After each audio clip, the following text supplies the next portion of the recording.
स्तुभ्यं श्री शिवाय नमस्तुभ्यं श्री शिवाय नमस्तुभ्यं। धर्म प्रेम बंधु, श्री शिव महापुराण रुद्र संहिता सती खंड के अंतर्गत आज 8वें अध्याय में आप सब सुनेंगे कामदेव के सहचर वसंत के आविर्भाव का वर्णन। सूत जी बोले, प्रजापति ब्रह्मा जी का यह वचन सुनकर प्रसन्न चित्त हो नारद जी उनसे कहने लगे। नारद जी बोले, हे ब्रह्मन, हे विधे, हे महाभाग, हे विष्णु शिष्य, हे महामते, परम तत्व के प्रकाशक तथा शिव भक्त आप धन्य हैं। हे धर्मज्ञ, आपने अरुंधति की तथा पूर्व जन्म में उसकी स्वरूप भूता संध्या की बड़ी उत्तम दिव्य कथा सुनाई, जो शिव भक्त की वृद्धि करने वाली है। अब आप शिव का परम चरित्र, जो संपूर्ण पापों का विनाशक है तथा मंगल को प्रदान करने वाला है, उसे सुनाइए। जब काम ने प्रसन्न होकर रति को प्राप्त कर लिया और ब्रह्मा तथा उसके मानस पुत्र चले गए तथा संध्या तप करने चली गई, उसके बाद क्या हुआ? सूत जी बोले, इस प्रकार आत्म तत्वज्ञ देवर्षि नारद का वचन सुनकर अत्यंत प्रसन्न हो ब्रह्मा जी यह बात कहने लगे। ब्रह्मा जी बोले, हे नारद, हे विपेंद्र, शिवलीला से परिपूर्ण अब उस महान कल्याणकारी शिव चरित्र को सुनो। आप धन्य हैं क्योंकि आप शिव के भक्त हैं। हे तात, पहले जब मैं शिव माया से मोहित होकर अंतर्धान हो गया, तब शिव के वाक्य रूपी विष से दुखी हो विचार करने लगा। शिव माया से मोहित हुआ मैं बहुत देर तक अपने चित्त में विचार करके उनसे जिस प्रकार ईर्ष्या करने लगा उसे आपसे बताता हूँ, सुनिए। तत्पश्चात मैं वहां पहुंचा जहां दक्ष आदि स्थित थे और वहां रति सहित कामदेव को देखकर मैं कुछ मदमस्त हो गया। हे नारद, दक्ष तथा अपने अन्य मानस पुत्रों से प्रीतिपूर्वक बातचीत करके शिव माया से विमोहित मैं इस प्रकार उनसे कहने लगा। ब्रह्मा जी बोले, हे दक्ष, हे मरीचि आदि मेरे पुत्रों, मेरी बात सुनो और उसे सुनकर मेरे कष्ट को दूर करने का उपाय करो। स्त्री के प्रति मेरी अभिलाषा देखकर महायोगी शिव ने मेरी निंदा की और उन्होंने मुझे तथा तुम लोगों को बहुत फटकारा।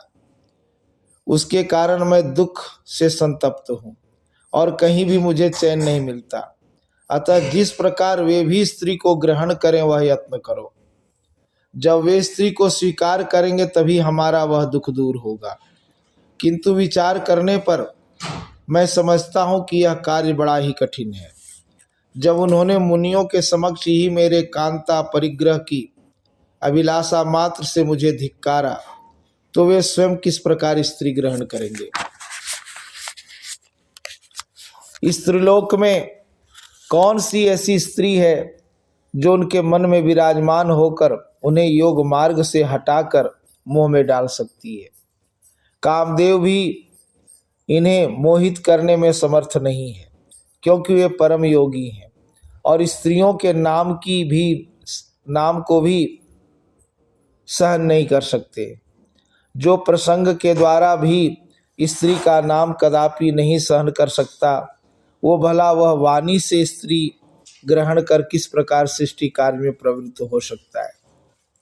इस पृथ्वी में बड़े बड़े देवता भी माया के बंधन में पड़े हुए हैं। जो बचे हुए हैं वे विष्णु के बंधन में बंधे हैं और कुछ देवगण शंभु के उपायों से आबद्ध हैं। संसार से विमुक्त तथा एकांत विरागी सदाशिव के अतिरिक्त और कौन है जो ऐसा दुष्कर कार्य कर सकता है? इस प्रकार दक्षादि पुत्रों से कहकर रति सहित कामदेव को वहां देखकर मैं आनंद पूर्वक उनसे कहने लगा। ब्रह्मा जी बोले, मेरे श्रेष्ठ पुत्र, हे कामदेव, तुम सभी प्रकार से सबको सुख देने वाले हो। हे पितृवत्सल, तुम अपनी पत्नी सहित प्रसन्नता पूर्वक मेरी बात सुनो। हे मनोभव, तुम इस सहचरणी स्त्री के साथ जिस प्रकार शोभा पा रहे हो और यह भी तुम्हें पति रूप में प्राप्त कर अति शोभित हो रही है, जिस प्रकार महालक्ष्मी से भगवान विष्णु तथा विष्णु से महालक्ष्मी, और जिस प्रकार रात्रि से चंद्रमा और चंद्रमा से रात्रि शोभित होती है, उसी प्रकार तुम दोनों की शोभा है और तुम्हारा दाम्पत्य भी अलंकृत है। इसलिए तुम इस जगत को जीतने वाले विश्व केतु होोगे। हे वत्स, तुम संसार के हित के लिए महादेव को मोहित करो, जिससे प्रसन्न मन वाले शंकर शीघ्र विवाह करें। निर्जन स्थान में, उत्तम प्रदेश में, पर्वत पर अथवा तालाब के तट पर जहाँ भी शिव जी जाएं, वहीं तुम अपनी इस पत्नी के साथ जाकर इन जितेंद्रिय तथा स्त्री रहित शंकर जी को मोहित करो। इस संसार में तुम्हारे अतिरिक्त और कोई दूसरा इनको मोह में डालने वाला नहीं है। हे मनोभव, शंकर जी के अनुराग युक्त हो जाने पर तुम्हारे भी शाप की शांति हो जाएगी। अतः तुम अपना हित करो। यदि महेश्वर सानुराग होकर स्त्री की अभिलाषा करेंगे तो वे श्रेष्ठ शिव तुम्हारा भी उद्धार कर देंगे। इसलिए तुम अपनी स्त्री को साथ लेकर शंकर जी को मोहित करने का प्रयत्न करो और महेश्वर को मोहित करके विश्व के केतु हो जाओ। ब्रह्मा जी बोले, संसार के प्रभु एवं अपने पिता मुझ ब्रह्मा की बात सुनकर वह कामदेव मुझ जगतपति से कहने लगा। मनमत बोला, हे प्रभु, मैं आपकी आज्ञा के अनुसार शिव जी को मोहित करूंगा, किंतु हे भगवान, स्त्री ही मेरा मुख्य अस्त्र है। अतः शंकर जी के योग्य स्त्री का निर्माण कीजिए, जो मेरे द्वारा शिव जी को मोहित करने पर उनका पुनः मोहन कर सके। हे धाता, इसका उत्तम उपाय अब कीजिए। ब्रह्मा जी बोले, कामदेव के इस प्रकार कहने पर मैं प्रजापति ब्रह्मा अपने मन में विचार करने लगा कि किस प्रकार की स्त्री से शिव जी को मोहित किया जाए। इस प्रकार चिंता में निमग्न हुए मुझसे जो श्वास निकला, उसी से पुष्प समूहों से विभूषित वसंत उत्पन्न हुआ। उसके शरीर की कांति लाल कमल के समान थी, उसकी आंखें विकसित कमल के समान थी, उसका मुख संध्या के समय उदय हुए पूर्ण चंद्रमा के समान मनोहर था, उसकी नासिका भी बहुत सुंदर थी, उसके चरणों में सिंह के समान आवर्त थे, वह काले काले और घुंघराले केसों से शोभायमान हो रहा था। संध्याकालीन सूर्य के सदृश 2 कुंडलों से वह सुशोभित था, मत वाले हाथी के समान उसकी चाल थी, उसकी भुजाएं लंबी तथा मोटी थी, उसका कंधा अत्यंत ऊंचा था, उसकी ग्रीवा शंख के समान थी, उसका वक्षस्थल बहुत चौड़ा था, मुखमंडल स्थूल तथा सुंदर था, उसके सभी अंग सुंदर थे, वह श्याम वर्ण का था, सभी लक्षणों से युक्त, वह सबको मोहित करने वाला, काम को बढ़ाने वाला तथा अत्यंत दर्शनीय था। इस प्रकार पुष्प गुच्छों से सुशोभित हुए वसंत के उत्पन्न होते ही सुगंधित वायु चलने लगी, वृक्ष भी फूलों से लद गए, सैकड़ों कोयले मधुर पंचम स्वर में बोलने लगी और बावलियां विकसित तथा स्वच्छ कमलों से युक्त हो गई। इस प्रकार उत्पन्न हुए उस श्रेष्ठ वसंत को देखकर मैं ब्रह्मा कामदेव से मधुर शब्दों में कहने लगा। ब्रह्मा जी बोले, हे पुत्र, कामदेव तुल्य यह वसंत अब तुम्हारे लिए अनुकूल मित्र उत्पन्न हो गया है। अब यह तुम्हारी सब प्रकार से सहायता करेगा। जिस प्रकार पवन अग्नि का मित्र बनकर सदा उसका उपकार करता रहता है, उसी प्रकार यह वसंत भी तुम्हारा मित्र बनकर सदा तुम्हारे साथ रहेगा। रमण में हेतु होने के कारण यह तुम्हारे साथ निवास करेगा, इसलिए इसका नाम वसंत होगा। लोक का अनुरंजन तथा तुम्हारा अनुगमन ही इसका कार्य होगा। वसंत कालीन यह मलयानिल इस वसंत का श्रृंगार बनकर इसके मित्र रूप से बना रहेगा, जो सदा तुम्हारे अधीन रहेगा।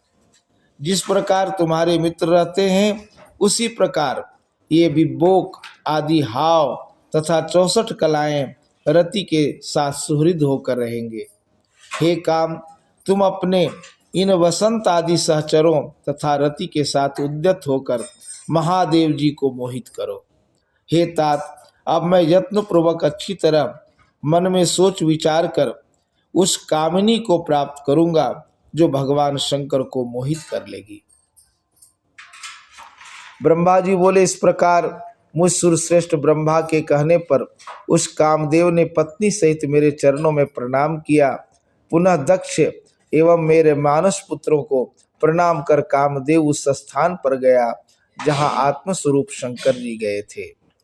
इस प्रकार श्री शिव महापुराण के अंतर्गत द्वितीय रुद्र संहिता द्वितीय सती खंड में वसंत स्वरूप वर्णन नामक 8वां अध्याय पूर्ण हुआ। नमस्तुभ्यं नमस्तुभ्यं नमस्तुभ्यं नमस्तुभ्यं श्री शिवाय नमस्तुभ्यं श्री शिवाय नमस्तुभ्यं। तो ये था 8वां अध्याय।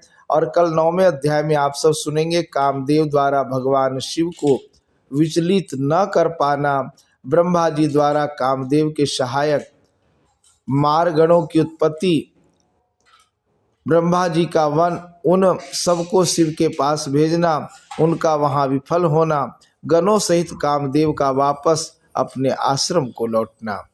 तो आज के लिए इतना ही, धन्यवाद।